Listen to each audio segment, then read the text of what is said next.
Hey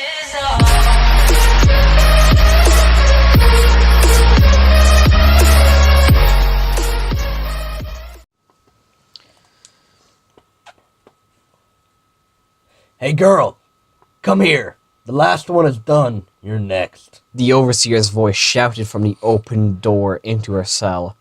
Julia's heart started hammering, as if it wanted to jump out of her chest, and her hands began to shiver. During her 4 days of imprisonment, she had hoped that this day would never arrive, hoped that she'd receive a pardon or die of some illness before. She had tried to refuse food, but hunger and thirst had driven her to eat eventually. She had tried to bite her tongue, but the pain had been too strong, and she hadn't bled out. No! She shrieked. Guards, take her. The overseer said coldly. With slow steps, the guards entered the nude woman's cell. They wore leather gear designed to protect them from biting teeth and scratching hands. Julia retreated to the far corner and rolled up on the ground, but they grabbed her by the arms and dragged her out of the cell door. Please, don't do this to me, she pleaded, but the guards pulling her along had done this 100, maybe 1,000 times already, and were deaf to her cries and laments.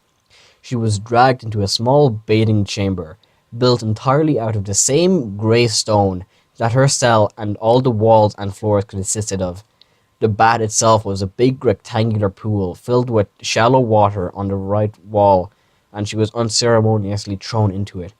With surprise, she found the water to be quite warm. I have done nothing wrong, she shouted one more time, but like before, the guards didn't even acknowledge that she had said anything. They walked out and slammed the door shut behind them.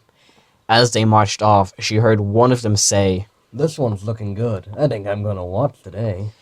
The other guard replied, Yeah, count me in. How many days do you think she'll make it? Julia sobbed. How could any human being be so cold? An entire population enjoying this disgusting place and making a sport of it.